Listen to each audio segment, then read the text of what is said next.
नमो भगवते वासुदेवाय नमः। ओम सत्यनारायण देवाय नमः। कलयुग में एक व्रत ऐसा है जो श्रद्धा से किया जाए तो घर में धन की कमी नहीं रहती, संतान सुख शांति और हर कार्य में सिद्धि मिलती है, जिसके श्रवण मात्र से जीवन के कष्ट मिट जाते हैं। यह व्रत है भगवान श्री सत्यनारायण का व्रत। आइए जानिए इस व्रत की चमत्कारी कथा और जुड़िए श्रीवाणी भक्ति चैनल के साथ। पूजन विधि। श्री सत्यनारायण की व्रत कथा के लिए पूर्णिमा व संक्रांति के दिन स्नानादि से निवृत्त होकर पूजा गृह में आसन पर बैठकर श्री गणेश और गौरी, वरुण, विष्णु आदि समस्त देवताओं का स्मरण कर पूजन करे और यह संकल्प करे कि मैं सदैव श्री सत्यनारायण की आराधना तथा कथा श्रवण करूंगा। हाथों में पुष्प लेकर सत्यनारायण का ध्यान करें तथा पुष्प, धूप, नैवेद्य तथा यज्ञोपवीत अर्पित कर प्रार्थना करें कि हे भगवान, मैंने जल, पुष्प आदि समस्त सामग्री श्रद्धा व विश्वास पूर्वक आपके चरणों में अर्पित की है। इसे स्वीकार करें। आपको बारंबार प्रणाम है। इसके बाद श्री सत्यनारायण की कथा पढ़े या श्रवण करें। व्रत कथा की पूजन सामग्री: केले का तना, आम के पत्ते, कलश, धूप, रोली, कपूर, दीपक, श्रीफल, पुष्पहार, गुलाब के फूल, पंचरत्न, पंचपल्लव, चावल, तुलसी के पत्ते, मौसम के फल, पंचामृत, दूध, घी, शहद, शक्कर और दही से बना हुआ नैवेद्य, कलावा, यज्ञोपवीत, अंगवस्त्र, वस्त्र और चौकी। अब हम सुनेंगे श्री सत्यनारायण व्रत कथा को। अर्थ: श्री सत्यनारायण व्रत कथा। प्रथम अध्याय। पावन तीर्थ स्थल नैमिषारण्य में किसी समय एकत्रित हुए आर्य व्रत के 88,000 महर्षियों ने मुनि श्रेष्ठ श्री सूत जी से कहा, हे मुनि श्रेष्ठ, कलयुग में मनुष्य वेद विधान और धर्म विरुद्ध आचरण करते हुए पापों की गठरी के बोझ तले दबता जा रहा है। अतः हे मुनि श्रेष्ठ, मनुष्य के कल्याण हेतु ऐसा कोई उपाय बताइए जिससे मनुष्य को पुण्य लाभ हो तथा उसके जीवन की मंगल कामनाएं पूरी हो सके। तब श्री सूत जी ने कहा, हे ऋषियों, आपने विश्व कल्याण के लिए बहुत अच्छा प्रश्न किया है। अब मैं उस मंगलकारी व्रत का वर्णन करूंगा जिसके संबंध में एक बार ब्रह्म ऋषि नारद जी ने भी भगवान लक्ष्मी नारायण से पूछा था और उन्होंने नारद जी से जो कथा कही थी, आप भी उसे चिंता मुक्त होकर सुने। ब्रह्म ऋषि नारद जी मानव कल्याण की इच्छा से विभिन्न लोकों का भ्रमण करते हुए पृथ्वी लोक में पहुँचे। वहां अपने अपने कर्मों के अनुसार लोगों को दुखों से पीड़ित देखकर नारद जी बहुत व्यथित हुए और मन में विचार करने लगे कि इन प्राणियों के दुख का निवारण कैसे होगा। जब वह कोई उपाय न सोच सके तो तीनों लोकों के स्वामी श्री विष्णु भगवान के सामने उपस्थित हो गए।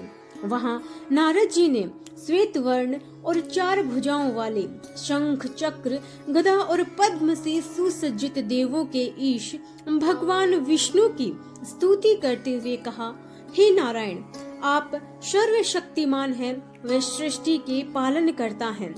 मनुष्य का मन और वाणी भी आपके गुणों का वर्णन नहीं कर सकते। आप सर्वश्रेष्ठ व सर्वोपरि हैं। आपका कोई आदि, मध्य और अंत नहीं है। आप सृष्टि के कण कण में विद्यमान हैं और अपने भक्तों की मंगल कामनाएं पूरी करने वाले हैं। मैं आपको नमस्कार करता हूँ। नारद जी की इस प्रकार की स्तुति सुनकर विष्णु भगवान मुस्कुराते हुए बोले, हे मुनीश्वर, कृपया निसंकोच होकर अपने आने का कारण बताइए।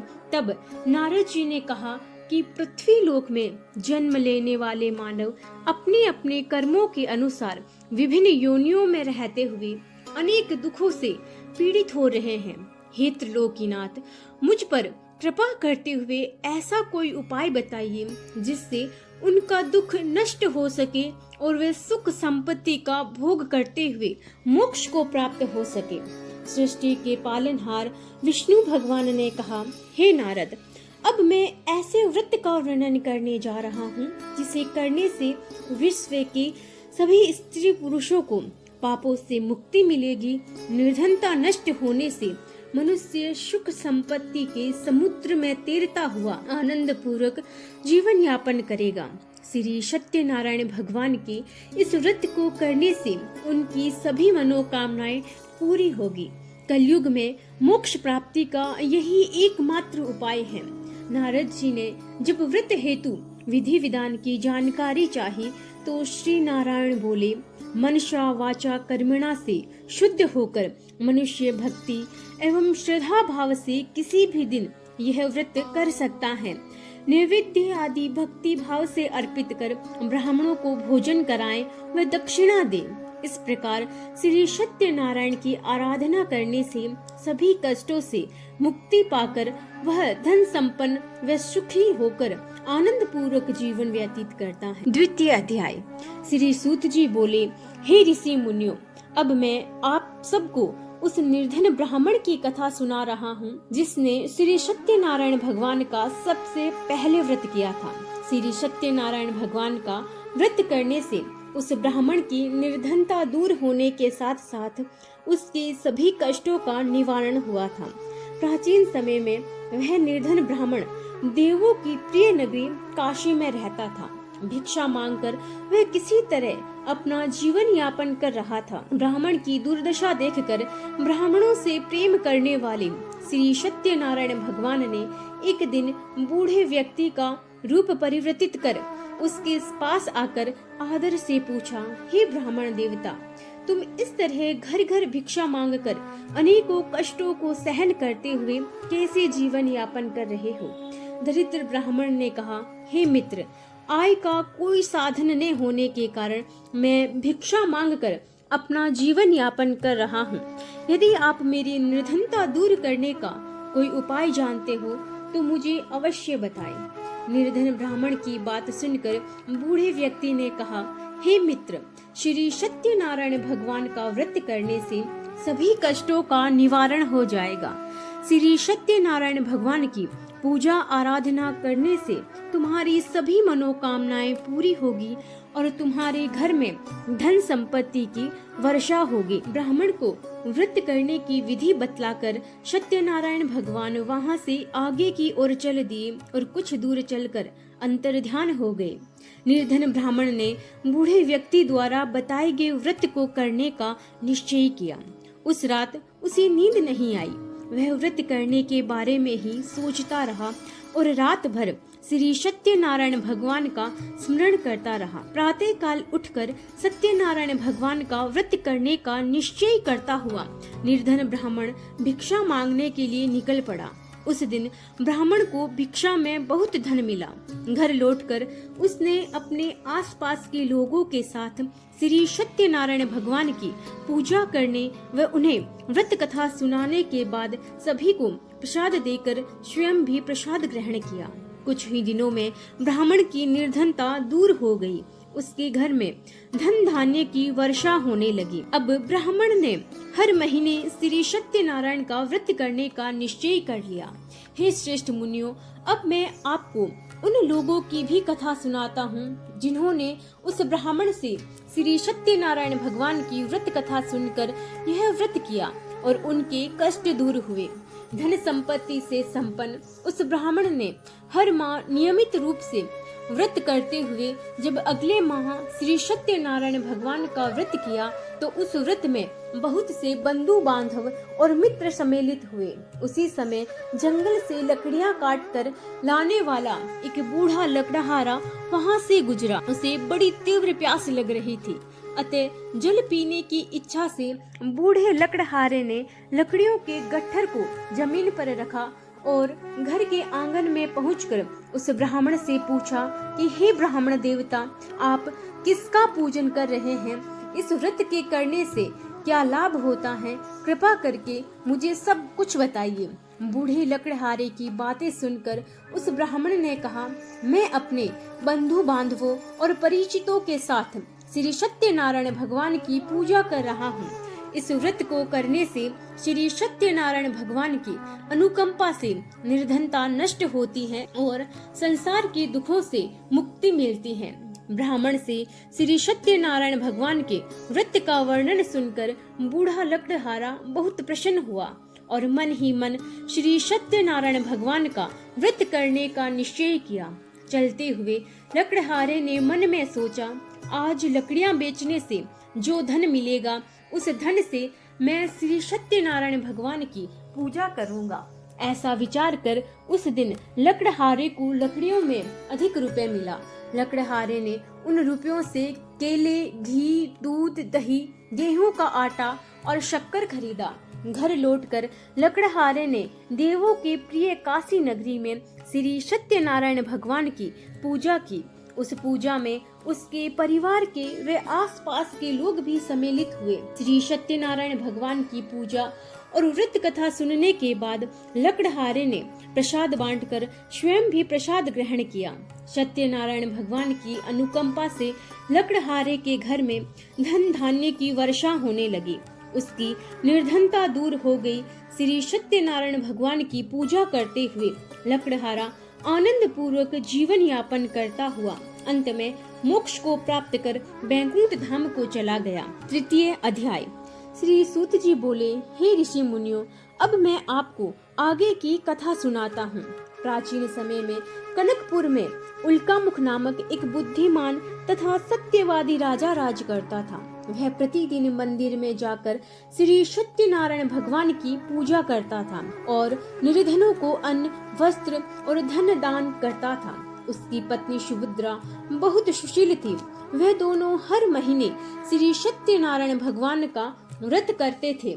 श्री सत्यनारायण की अनुकंपा से उनके महल में धन संपत्ति के भंडार भरे थे। उनकी सारी प्रजा बहुत आनंद से जीवन यापन कर रही थी।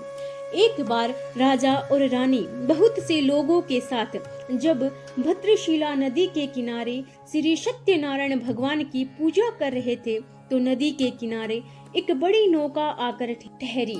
उस नाव में एक धनी व्यापारी यात्रा कर रहा था। वह बहुत सा धन कमाकर अपने नगर को लौट रहा था।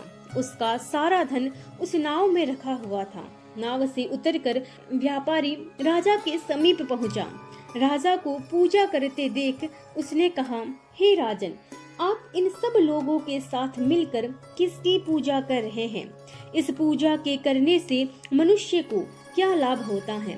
राजा ने व्यापारी से कहा कि हम हर पूर्णिमा को सत्यनारायण भगवान का व्रत करते हैं और फिर पूजा अर्चना के बाद भगवान का प्रसाद लोगों में बांटकर और स्वयं भी प्रसाद ग्रहण करते हैं। सत्यनारायण भगवान की पूजा से निसंतान को संतान प्राप्त होती है, दुखियों के दुख दूर होते हैं। राजा की बात सुनकर व्यापारी ने कहा, हे राजन, मैं भी श्री सत्यनारायण भगवान का व्रत करना चाहता हूँ। कृपया मुझे इस व्रत को करने की विधि बतलाइए। राजा ने व्यापारी को सत्यनारायण व्रत की पूरी विधि बताई। राजा ने व्रत कथा सुनने के बाद व्यापारी को भी प्रसाद दिया। श्री सत्यनारायण भगवान का स्मरण करते हुए व्यापारी ने प्रसाद ग्रहण किया और वापस लौटकर अपनी पत्नी लीलावती से कहा कि हमारे कोई संतान नहीं है। कनकपुर के राजा उल्कामुख ने मुझे बताया है कि श्री सत्यनारायण भगवान का व्रत करने से और उनकी कथा सुनने से सभी मनोकामनाएं पूरी होती हैं। यदि सत्यनारायण भगवान की अनुकंपा से हमारे कोई संतान हुई तो मैं श्री सत्यनारायण भगवान का व्रत अवश्य करूंगा। व्यापारी के ऐसा निश्चय करने के कुछ समय बाद लीलावती गर्भवती हुई। 10वें महीने उसने एक सुंदर कन्या को जन्म दिया। व्यापारी ने पुत्री जन्म होने पर बहुत खुशियां मनाई, लेकिन सत्यनारायण भगवान का व्रत नहीं किया। जब उसकी पत्नी लीलावती ने अपने पति से श्री सत्यनारायण भगवान का व्रत करने के लिए कहा तो वह बोली, अभी क्या जल्दी है, मैं इधर व्यापार में बहुत व्यस्त हूँ, मुझे अभी फुर्सत नहीं है। जब अपनी बेटी बड़ी हो जाएगी और इसका विवाह होगा तो मैं अवश्य ही श्री सत्यनारायण भगवान का व्रत करूंगा। अपने पति के वचन सुनकर लीलावती चुप रह गई। व्यापारी की कन्या कलावती शुक्ल पक्ष के चंद्रमा की तरह तेजी से बड़ी होने लगी। पलक झपकते ही 16 वर्ष व्यतीत हो गई। एक दिन व्यापार में बहुत सा धन कमाकर घर लौटे व्यापारी ने अपनी बेटी को सहेलियों के साथ उपवन में घूमते देखा तो उसे उसके विवाह की चिंता होने लगी। व्यापारी ने कलावती के लिए सुयोग्य वर ढूंढने के लिए अपने सेवकों को दूर दूर के नगरों में भेजा। व्यापारी के सेवक कंचनपुर नगर में पहुँचे। उस नगर में उन्होंने एक वणिक पुत्र को देखा। वणिक का बेटा अत्यंत सुंदर और गुणवान था। सेवकों ने वापस लौटकर व्यापारी को उस वणिक के बेटे के बारे में बताया। व्यापारी उस सुंदर लड़के को देखकर बहुत प्रसन्न हुआ और कलावती का विवाह बहुत धूमधाम से उसके साथ कर दिया। दहेज में उसके वणिक पुत्र को बहुत सा धन दिया। केलावती का विवाह भी हो गया, लेकिन व्यापारी ने श्री सत्यनारायण भगवान का व्रत नहीं किया। लीलावती ने अपने पति से कहा, हे नाथ, आपने कलावती के विवाह पर भी सत्यनारायण भगवान का व्रत करने का निश्चय किया था। अब तो आपको व्रत कर लेना चाहिए। पत्नी की बात सुनकर व्यापारी ने कहा, अभी तो मैं अपने दामाद के साथ व्यापार के लिए जा रहा हूँ। व्यापार से लौटने पर श्री सत्यनारायण भगवान का व्रत और पूजा अवश्य करूँगा। यह कहकर व्यापारी ने कई नावों में सामान भरा और अपने दामाद तथा सेवकों के साथ व्यापार के लिए निकल पड़ा। उस व्यापारी द्वारा बार बार व्रत का निश्चय करने और फिर व्रत न करने से सत्यनारायण भगवान क्रोधित हो गए और व्यापारी को दंड देने का निश्चय किया। व्यापारी अपने दामाद के साथ रत्नपुर में पहुंचकर व्यापार करने लगा। एक दिन कुछ चोर महल में चोरी करके भाग रहे थे। सैनिक उनका पीछा कर रहे थे। भागते हुए चोरों ने सैनिकों से बचने के लिए चोरी का धन अवसर पाकर व्यापारी की नावों में छिपा दिया। खाली हाथ चोर आराम से भाग गए। चोरों का पीछा करते हुए सैनिक व्यापारी के पास पहुँचे। उन्होंने व्यापारी की नावों की तलाशी ली तो उन्हें राजा का चोरी किया गया धन मिल गया। तब सैनिक व्यापारी और उसके दामाद को बंदी बनाकर राजा के पास ले गए। राजा ने उन दोनों को बंदी गृह में डाल दिया और उनका सारा धन ले लिया। श्री सत्यनारायण के प्रकोप से उधर लीलावती पर भी मुसीबतों का पहाड़ टूट पड़ा। उसके घर में चोरी हो गई और चोर सारा धन चुरा कर ले गए। घर में खाने के लिए अन्न भी नहीं बचा। भूख प्यास से व्याकुल होकर व्यापारी की बेटी कलावती एक ब्राह्मण के घर गई। उस ब्राह्मण के घर में श्री सत्यनारायण भगवान की व्रत कथा हो रही थी। उसने भी वहां बैठकर व्रत कथा सुनी और प्रसाद लिया। घर लौटकर कलावती ने अपनी माँ लीलावती को सारी बात बताई। कलावती से श्री सत्यनारायण भगवान की व्रत कथा बात सुनकर लीलावती ने भी व्रत करने का निश्चय किया। अगले दिन लीलावती ने अपने परिवार और आसपास के लोगों के साथ श्री सत्यनारायण भगवान की पूजा की। पूजा के बाद सबको प्रसाद बांटकर स्वयं भी प्रसाद ग्रहण किया। लीलावती ने अपने पति और दामाद के घर लौट आने की मनोकामना से श्री सत्यनारायण भगवान का व्रत किया था। लीलावती के विधि पूर्वक व्रत करने और प्रसाद ग्रहण करने से श्री सत्यनारायण भगवान ने प्रसन्न होकर उसकी मनोकामना पूरी की।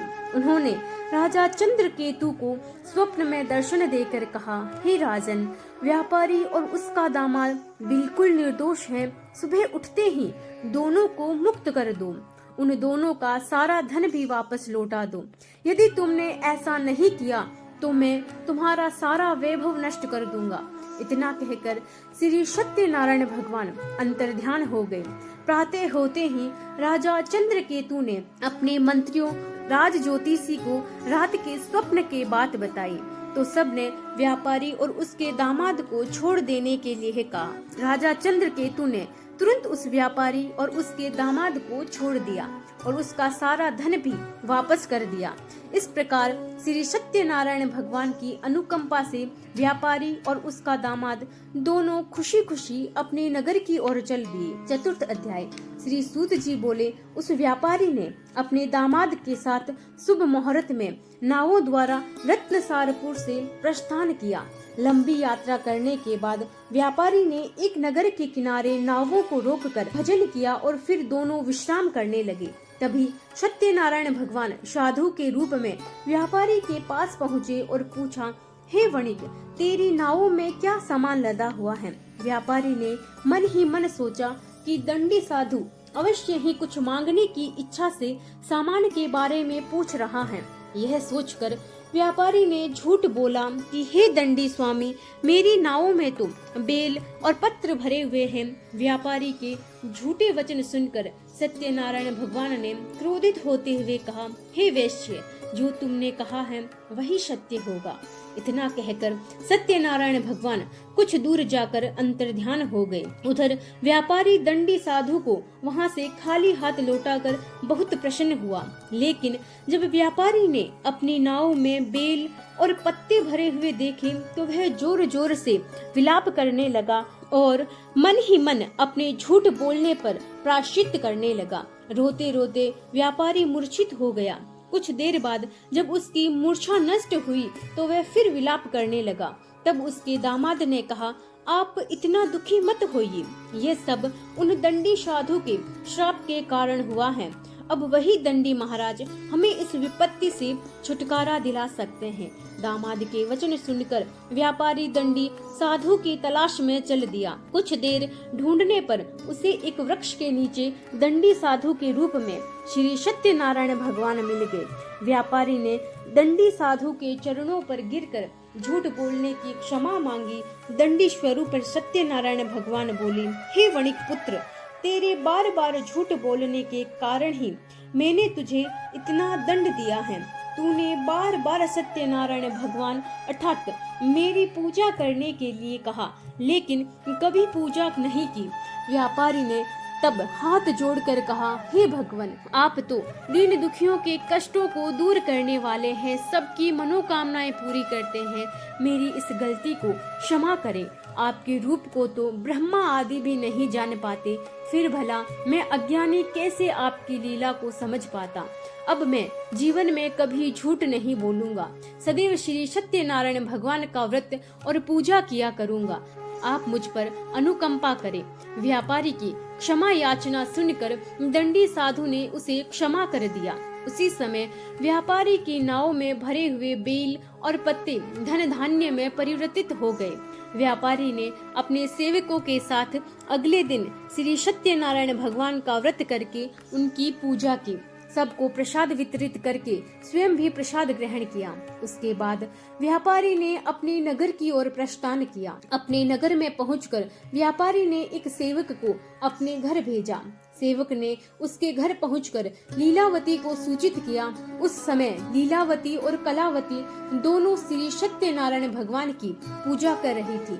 पति और दामाद के लौट आने का समाचार सुनकर लीलावती ने पूजा पूरी करके प्रसाद ग्रहण करने के बाद कलावती से कहा, बेटी, मैं नदी किनारे जा रही हूँ, तू घर का काम पूरा करके आ जाना। कहकर लीलावती नदी की ओर चल पड़ी, परंतु कलावती पति से मिलने की खुशी में प्रसाद ग्रहण किए बिना ही घर से निकलकर नदी किनारे जा पहुँची। उसके प्रसाद ग्रहण न करने के कारण सत्यनारायण भगवान क्रोधित हो उठे। उन्होंने व्यापारी की नावों को नदी में डुबा दिया। अपने पति को वहां न देख कलावती ने जोर जोर से रोना शुरू कर दिया। तब व्यापारी ने कहा, हे पुत्री, अवश्य ही तुझसे कोई भूल हुई है। उस भूल के कारण श्री सत्यनारायण भगवान ने तुझे दंड दिया है। तब व्यापारी ने सत्यनारायण भगवान से प्रार्थना की, हे भगवान, मेरे परिवार के किसी स्त्री पुरुष से कोई भूल हुई हो उसे अवश्य क्षमा कर देना। तभी आकाशवाणी हुई, हे वणिक पुत्र, तेरी कन्या मेरा प्रसाद ग्रहण किए बिना ही चली आई है। यदि अब वे घर पहुंचकर तेरी कन्या प्रसाद ग्रहण करके वापस आए तो उसे पति के दर्शन होंगे और डूबी हुई नाव भी जल के ऊपर आ जाएगी। कलावती ने वैसा ही किया। उसके प्रसाद ग्रहण करके वापस लौटने पर नाव जल के ऊपर आ गई। दामाद भी सुरक्षित नदी से निकल आया। घर लौटकर व्यापारी ने अपने परिवार और बंधु बांधवों के साथ मिलकर विधि पूर्वक श्री सत्यनारायण भगवान की पूजा की।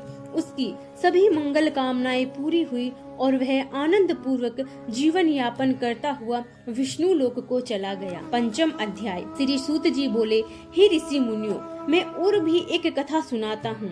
कौशलपुर में एक राजा था, तुंगध्वज। प्रजा उसकी छत्र छाया में आनंद पूर्वक रह रही थी। राजा तुंगध्वज अपनी प्रजा के सुख दुख का बहुत ध्यान रखता था, लेकिन एक बार उसने श्री सत्यनारायण भगवान का प्रसाद ग्रहण नहीं किया। तब सभी को चिंताओं से मुक्त करके धन संपत्ति से भंडार भरकर प्राणियों को जीवन के सभी सुख देने वाले श्री सत्यनारायण भगवान ने राजा को प्रसाद ग्रहण न करने का दंड दिया। एक दिन राजा तुंगध्वज जंगल में हिंसक पशुओं का शिकार करने निकला था। तेजी से घोड़ा दौड़ाकर शिकार का पीछा करते हुए वह अपने सैनिकों से अलग हो गया और देर तक हिंसक जानवरों का शिकार किया। अतः कुछ देर विश्राम करने की इच्छा से वह एक बड़े वृक्ष के नीचे जाकर बैठ गया। समीप ही कुछ चरवाहे श्री सत्यनारायण भगवान की पूजा कर रहे थे। राजा ने उसके पास से गुजरते हुए सत्यनारायण भगवान को नमस्कार नहीं किया। चरवाहों ने राजा को पूजा के बाद प्रसाद दिया तो राजा ने उन्हें छोटे लोग समझकर प्रसाद ग्रहण नहीं किया और घोड़े पर सवार हो अपने नगर की ओर चल पड़ा। राजा जब नगर में पहुंचा तो देखा कि उसका सारा वैभव तथा धन संपत्ति आदि सब नष्ट हो गया है। श्री सत्यनारायण के प्रकोप से राजा निर्धन हो गया। तब राज ज्योतिषी ने राजा से कहा कि हे महाराज, आपसे अवश्य ही कोई बड़ी भूल हुई है। अगर आप उस भूल का प्रायश्चित कर ले तो सब कुछ पहले जैसा हो जाएगा। राजा को तुरंत अपनी भूल का स्मरण हो आया। अतः मंदिर में जाकर राजा ने श्री सत्यनारायण भगवान से क्षमा मांगी और उनकी पूजा की। पूजा के बाद प्रसाद ग्रहण करने से श्री सत्यनारायण भगवान की अनुकंपा से चमत्कार हुआ। राजा का खोया वैभव पुनः लौट आया। श्री सत्यनारायण भगवान की अनुकंपा से जीवन के सभी सुखों का भोग करते हुए अंत में राजा तुंगध्वज बैकुंठ धाम को गया और मोक्ष को प्राप्त किया। श्री सत्यनारायण भगवान की व्रत पूजा को जो भी मनुष्य करता है उसके सभी दुख चिंताएं नष्ट हो जाती हैं। उसके घर में धन धान्य के भंडार भरे रहते हैं। निसंतानों को संतान की प्राप्ति होती है और सभी मनोकामनाओं को प्राप्त कर मनुष्य अंत में मोक्ष को प्राप्त कर सीधे बैकुंठ धाम को जाता है। श्री सूत जी ने कुछ पल रुक कर कहा, हे श्रेष्ठ मुनियों, श्री सत्यनारायण भगवान के व्रत को पूर्व जन्म में जिन लोगों ने किया उन्हें दूसरे जन्म में भी सभी तरह के सुख प्राप्त हुए। वृद्ध शतानंद ब्राह्मण ने पूर्व जन्म में सत्यनारायण का विधिवत व्रत किया तो दूसरे जन्म में सुदामा के रूप में भगवान की पूजा करते हुए अंत में मोक्ष को प्राप्त कर बैकुंठ धाम को चला गया। उल्का मुख राजा अगले जन्म में राजा दशरथ के रूप में मोक्ष को प्राप्त करके बैकुंठ को गए। व्यापारी ने मोर ध्वज के रूप में जन्म लिया और अपने पुत्र को आरे से चीरकर भगवान की अनुकंपा से बैकुंठ को प्राप्त किया।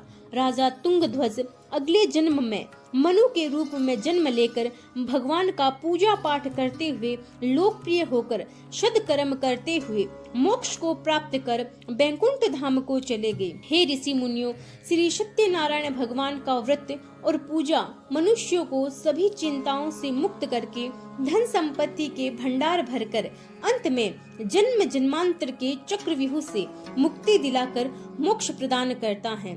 इति श्री सत्यनारायण व्रत कथा संपूर्ण।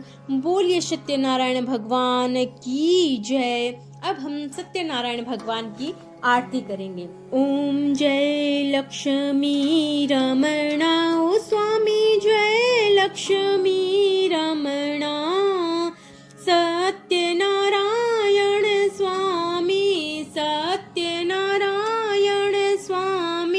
जनपातके हरिणाय ॐ जय लक्ष्मी रमणा रत्न जड़ित सिंहासन अद्भुत छवि राजे ओ स्वामी अद्भुत छवि राजे नारद करत निरंजन नारद करत निरंजन घंटा ध्वनि बाजे ओम जय लक्ष्मी रमणा प्रकट भये कलि कारण द्विज को दरस दियो स्वामी द्विज को दरस दियो बूढ़ो ब्राह्मण बनकर बूढ़ो ब्राह्मण बनकर कंचन महल कियो ओम जय लक्ष्मी रमणा